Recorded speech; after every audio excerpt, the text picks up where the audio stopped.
በለንደን ከተማ ከሁለተኛው የዓለም ጦርነት በኋላ ግንቦች ህዝቡ በርካሽ ዋጋ እንዲኖርባቸው ተገንብተው ነበር።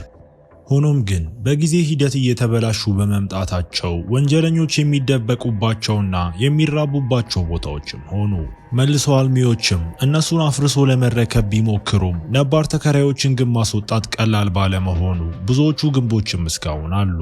ሴሬኒቲ ሃውስ ተብሎ የሚጠራው ግንብም በላይኛው ፎቅ ላይ የሚኖሩትን ቀሪ ነዋሪዎችን ማስወጣት እንደቻሉ ወዲያውኑ ሊፈርስም ተወስኗል።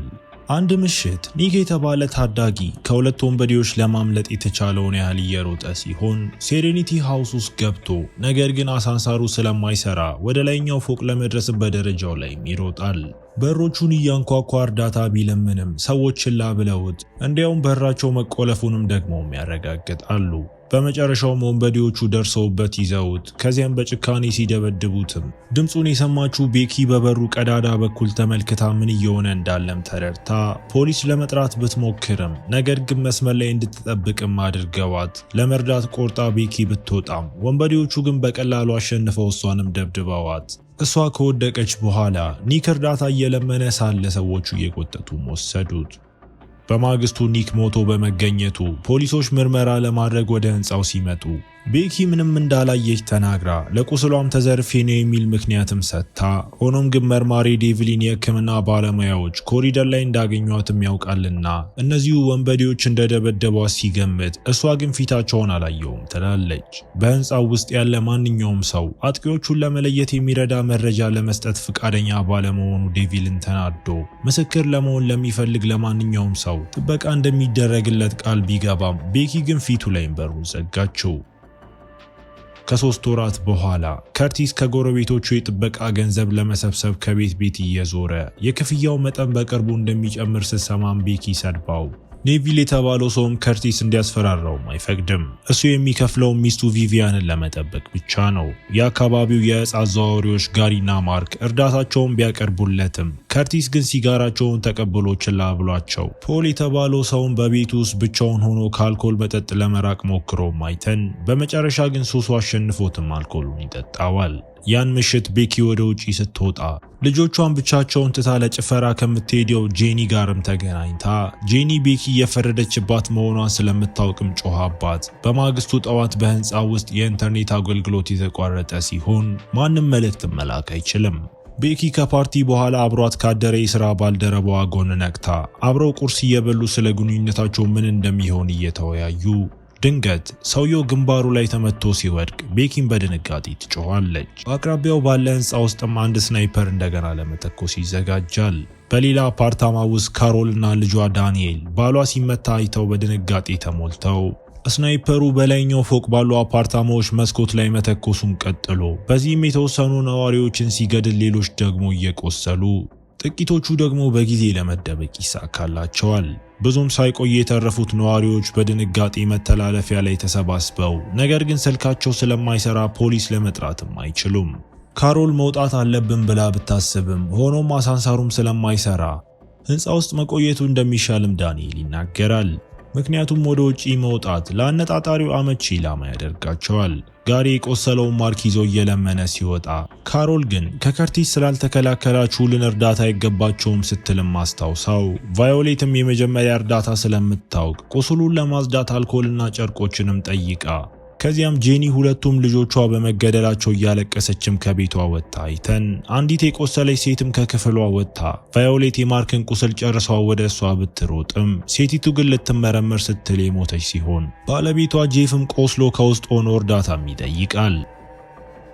ስለዚህ ቤኪና ፖል እሱን ለማግኘት ወለል ላይ እየተሳቡ ሄደው ወደ መተላለፊያው መርተውትም እሱም ሚስቱ መሞቷን ሲያውቅም ከፍተኛ የስሜት ስብራት ደረሰበት። በኋላ ላይ ከርቲስ እንደጠፋ አስተውለው ስለዚህ ቤኪና ፖል እሱን ለማየት ሄደው ቤኪ የጮኸች በሩንም ብትደበድብም እሱ ግን ምንም ምላሽ አይሰጥም። ስለዚህ በሩን በመምታት ከፍታው አፓርታማውን ሲፈልጉ ቤኪ አልጋ ላይ አግኝታው ነገር ግን ስትነካው ከርቲስ ጥቃት ሲሰነዘረበት መስሎት ቤኪን ወደ ዕቃዎቹ ገፍቷት ቢላዋውንም ሲያወጣ ቤኪን ስለ አነጣጣሪውና ስለ ሞቱት ነዋሪዎችም ትነግረዋለች። ከርቲስ አያምናትምና ለማረጋገጥ መጋረጃውን እንድትከፍት ሲያስገድዳት፣ እሷ ግን በስናይፐሩ መመታት ፈርታ ቤኪ ከእጁ ስታመልጥ ፖል ከርቲስን በቆሻሻ መጣያ መቶት መጋረጃውን እሱ እንዲከፍትም አስገድዶት፣ ከርቲስ መጋረጃውን ሲከፍት ጥንዶቹ ግድግዳ ጀርባ ተደብቀው ወዲያውኑ ትራሱ በጥይት ሲበጣጠስ ልብሱን ከቀየረ በኋላ ከርቲስን በመተላለፊያው ካሉት ሌሎች ነዋሪዎች ጋርም ተቀላቀለ። ቡድኑ ስለ ሁኔታው እየተወያዩ የህንፃው የልማት ቡድን አድርጎት ይሆን ብለው ቢገምቱም ነገር ግን ፖሊሶች እሱን በቀላሉ እንደሚጠረጥሩትም ያስባሉ። እንዲሁም ድርጊቱ ዝም ብሎ በተነሳ እብድ የተደረገም አይደለም። ምክንያቱም ጠመንጃው የሌዘር እይታ ያለው ውድ የወታደራዊ ደረጃ መሳሪያ ነው። ግድግዳዎቹ ላይ በምልክት የተሰሩ ፖስተሮችም አሉ። ኢንተርኔቱም ሆነ ተብሎ የተቋረጠ ሲሆን ስለዚህ ይህን እያደረገ ያለው በሚገባ የተደራጀ ሰው ነው ማለት ነው።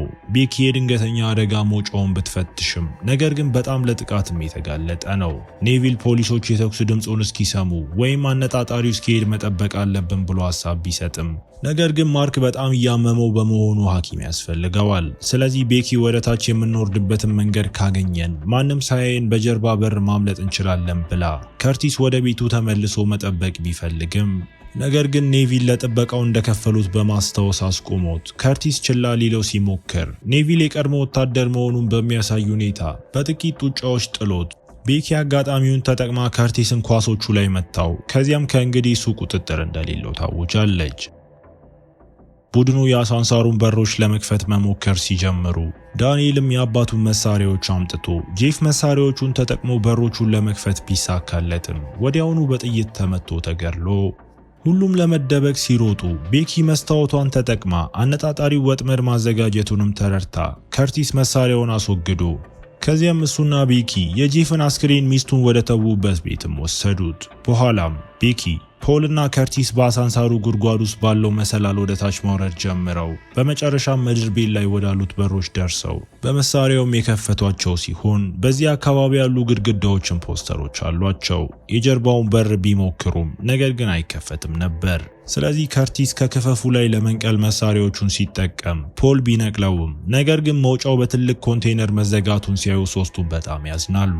ኮንቴነሩ በጣም ከባድ በመሆኑ ሊገፉ ስላልቻሉ እሱ ወደ ላይኛው ፎቅ ከመመለስ ውጪ ሌላ አማራጭ የላቸውም።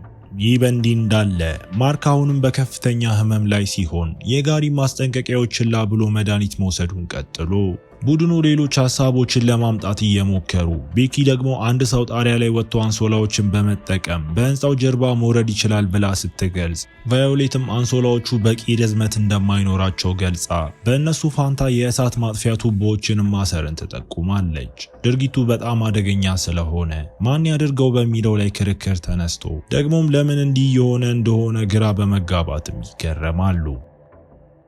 ጄኒ የምልክት ፖስተሮቹን ትመለከትና ክፏን ናይም፣ ክፏን ሰማም፣ ክፏን እናገርም የሚል መልእክት የያዙትን ሶስቱን ጥበበኛ ዝንጀሮዎች እንደሚወክሉ ማስተውላ ኒክን ወይም ፖሊስን ስላልረዳን በቀል እየተፈጸመብን ነው ብላም ትረዳለች። እጣ ፈንታዋን በመቀበል ጄኒ ከልጆቿ ጋር መገናኘት እንደምትፈልግ አውጃ ወደ አፓርታማዋ ስትገባ ወዲያውኑ በጥይት ተመታም ስትሞት ሁሉ በዚህ ያዝነው። ነገር ግን ከርቲስ ጄኒ ዝም ብሎ ሚንጫጩ ልጆቿን በምታሳድግበት መንገድ ሁላችሁም ትፈርዱባት ስለነበር ግብዞች ናችሁ ይላቸዋል።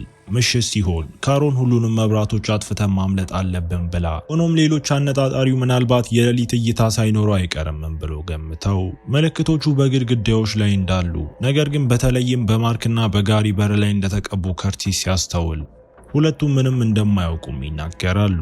ስለዚህ ከርቲስ ለመነጋገር ወደ ውስጥ እንዲገቡ አስገድዷቸው በሩን ከቆለፈ በኋላ ከርቲስ በቸልተኝነታቸው እየጮኸባቸው ኒክን ገድላቸዋል ብሎም ይከሳቸዋል። እነሱም እንደገና ንጹህ ነን ሲሉ ከርቲስ ማርክ እስኪያምን ድረስ ቁስሉን ጨምቆትም ማርክና ጋሪ ኒክን የደበደቡት ወንበዴዎች እንደሆኑ ምክንያቱም የገንዘብ ብድር የነበረበት እንደሆነ ነገር ግን የገደሉት በአጋጣሚ እንደነበረም ይገለጣል።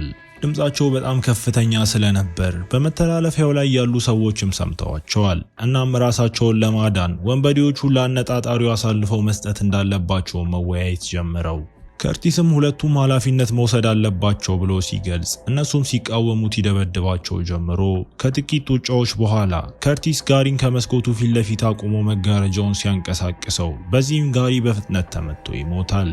ሌሎች የተረፉት ሰዎች ደንግጠው በሩን ቢደበድቡም ነገር ግን አይከፈትም ነበር። ማርክ እየተሳበ ለማምለጥ ሲሞክር ከርቲስ ይዘውና ከመታው በኋላ መስኮቱ ላይ ይዞት፣ ይህም ማርክ እንዲመታም አድርጎት አልኮል ከጠጣና ፖስተሮቹን በአስክሬኖቹ ላይ ከጣለ በኋላ ከርቲስ ወደ መተላለፊያው ተመልሶ ቤኪ ስትወቅሰውም ውሳኔውን በመከላከል ያደረገውን ይነግራቸዋል። ካሮል ድርጊቱ ያለቀ መስሏት ከዳንኤል ጋር ለመውጣት ብትሞክርም ሌሎች ግን አነጣጣሪው መጨረሱን እርግጠኛ መሆን ስለማይችሉ ሊያስቆሟት ሞክረው ቤኪ ነገሩን እንድታስብበት ልታሳምናት ስትሞክር ካሮልም የአልጋ ጓደኛሽን ብቻ ነው ያጣሽው፣ የምትወጂውን ሰው ማጣት ምን እንደሚመስል አታውቂም ስትላት፣ በዚህም ቤኪ ተናዳ በጥፊ ደና አድርጋ ትመታታለች። ቡድኑ የድንገተኛ አደጋ መውጫውን ለመዝጋት ቸኩለው ካሮልንም ቢያንስ ዳንኤልን ትታ እንድትሄድ አሳምነዋት፣ በከርቲስ ምክር መሰረት ካሮል መጀመሪያ እጇን ብቻ አሳይታ ምንም ነገር ሳይከሰት ሲቀር ወጣም ተኩስ ስላልመጣ በደረጃው መውረድ ጀመራም። ሌሎች ሊያስቆሙት ከመቻላቸው በፊት ዳንኤልም ተከትሏት በደረጃው ወርደው የጀርባው በር ጋርም ይደርሳሉ። ዳንኤልም ደና መሆናቸውን ለቡድኑ ለመንገር ኢንተርኮሙን እየተጠቀመ፣ ሆኖም ካሮል ወደ ውጪ ጥቂት እርምጃዎችን እየተራመደች አነጣጣሪው ሲገድላት የደነገጠው ዳንኤልም አንድ ብረት እንደ መከላከያ ተጠቅሞ ለማምለጥ ሲሞክር፣ ነገር ግን አነጣጣሪው ቆርቆሮውን እንዲጥለው መጀመሪያ እጁን መቶት ከዚያም ይገለዋል። በኋላ ቤኪ የጣሪያ እቅዷን ለመሞከር ስትፈልግ ፖል አይምሮ ያለው ሰው አንቺ ብቻ ስለሆንሽ እዚሁ ቆይ ብሏት በህይወቱ ምንም እንደሌለው በመግለጽ በእሷ ፈንታ እሱ እንደሚያደርገውን በፍቃደኝነት ሲናገር ቤኪም አመስግናም ታቅፈዋለች። ቡድኑ የእሳት ማጥፊያ ቱቦዎቹን አንድ ላይ ማሰር ጀምረው፣ ነገር ግን ፖል ሲንቀጠቀስ ሲያዩም አቁመው፣ እሱም ለ24 ሰዓታት ምንም እንዳልጠጣና ይህም እየጎዳው እንደሆነ ሲያብራራ ከርቲስ ውስኪ አምጥቶለት ፖልም ጥሩ ስሜት እስኪሰማው ድረስ የሚጠጣና ከዚያም ከርቲስ የጣሪያውን በር መቆለፊያ ለመስበር መዶሻ ተጠቅሞ ቫዮሌት ስትከፍተውም ወዲያውኑ በሌላ የተደበቀ ጠመንጃ ተመታ። እሷ በኔቪል እቅፍ ውስጥ ስትሞት እሱም ከፍተኛ የስሜት ስብራት ይደርስበታል። ሌሎቹ ወደ ጣሪያው ሰርቀው ይገቡና ቱቦውን ከቧንቧዎቹ ጋርም አስረው ፖል በፍጥነት ዘሎም ወደ ታች መውረድ ጀመሩ። መጀመሪያ ላይ ይህ ሐሳብ እየሰራ ያለ ቢመስልም ነገር ግን ብዙም ሳይቆይ አነጣጣሪው ቱቦ ላይ መተኮስም ሲጀምር ከርቲስም ትኩረት ለመሳብ ቢወጣም ነገር ግን በቂ አልነበረም። አነጣጣሪው ቱቦ ተበጥሶ ፖል እስኪሞት ድረስ መተኮሱን ቀጥሎ ሲሳካለት ቤኪም የስሜት ስብራት ደርሶባት ከርቲስም ተደብቃ እንድትቆይም ሊይዛት ይገደዳል። ሁለቱ ተመልሰው ወደ ውስጥ ገብተው የተናደደችው ቤኪም ቦታውን እንደሚያቃጥሉ ታውጃ እሳቱን አይቶ አንድ ሰው እርዳታ እንደሚጠራ ተስፋ እያደረገችም ከእቅዱ በህይወት ላይ ተርፉ ስለሚችሉ የቀሩት ሶስቱ ነዋሪዎች ከወይን ጋር የመጨረሻ ምግብ ለመብላት ይስማማሉ። ጠዋት ላይ ቤኪና ኔቪል በአሳንሳሩ ጉድጓድ መውረድ ጀምረው ከርቲስ በእያንዳንዱ አፓርታማ ላይ ዘይት ማፍሰስ ጀምሩ። ሁለቱ ምድር ቤት በሰላም ሲደርሱ ከርቲስ ማይክሮዌቭ ውስጥም የብረት ነገሮችን ጨምሮ ከፍቶት እንዲሁም ምድጃውንም ይከፍተዋል። በመጨረሻም እሳቱን ለማስነሳት በጋዜጣ ላይ ላይተር ተጠቅሞ ዘይቱ ላይ ጥሎት በመተላለፊያው ሲራመድ አፓርታማ ውስጥ ያለው ማይክሮዌቭ ፈንድቶ ሁለተኛና ትልቅ ፍንዳታ የተከሰተ ሲሆን ይህም በመስኮት በኩልም ይታይ ነበር። ከርቲስ በመሰላሉ ሲወርድ አንዲት ብሎን ትላቀቅና ወድቆ በህይወት ቢተርፍም ነገር ግን እግሩ ተሰብሮ ስለነበር ቤኪና ከርቲስም የተሰበረውን እግር ለማሰርም ሸሚዛቸውንና ቀበቷቸውን ይጠቀማሉ። በላይኛው ፎቅ ላይ እሳቱ ከአፓርታማዎቹ ውስጥ እየተስፋፋ ሲሆን እያደገም ብዙ ጭስም ፈጥሮ ብዙም ሳይቆይ የህንፃው የልማት ሰውና ረዳቱ የመጡ ሲሆን ነገር ግን እነሱ ስልካቸው ስለማይሰራ እርዳታ መጥራትም አይችሉም። አስክሬኖቹን ለማየት ከመኪናቸው ሲወጡ እነሱም ተመተው ሆኖም በዚህ ጊዜ አነጣጣሪው ከጎናቸው ነው ያለው። ቤኪ ድምጾቹን ሁሉ ሰምታ ኔቪል ከርቲስን ወደ አንድ አፓርታማ እንዲሸከመው አድርጋ እሷ ግን አሳንሳሩ ላይም ለመደበቅም ትመርጣለች። አነጣጣሪው የጭስ ቦምብ ወደ መተላለፊያው ወርውሮ አካባቢውን ለመፈለግም ወደ ውስጥ ገብቶም ከበሩ በቂ ርቀት ላይ ሲሆን ቤኪ ከአሳንሳሩ ጉድጓድ ቀስ ብላ ትወጣና ከህንፃው መውጣት ችላም በአንደኛው መኪና ውስጥ የሚስማር መምቻ ጠመንጃ አግኝታ ወደ ውስጥ ይዛው ተመልሳ እዚያው አነጣጣሪው ላይ ስተኩስበት እሱ ወዲያውኑ ዞሮ ተመልሶ የቤኪንም ትከሻ አቁስሎ ኔቪልና ከርቲስ አጋጣሚውን ተጠቅመው ወጥተው አነጣጣሪውን ያጠቁት ሲሆን ይህም እሱ ጠመንጃውን እንዲጥልም አድርጎት ቤኪ በጠመንጃ ስትዝትበት ኔቪል ጭንብሉንም ሲያወልቅ መርማሪ ዴቪልም መሆኑን ይረዳሉ። እሱም ዓለም ላይ ፍትህ እንዲሰፍን ስላልረዳችሁ ሁላችሁም ይህ ይገባችኋልም ይላቸዋል።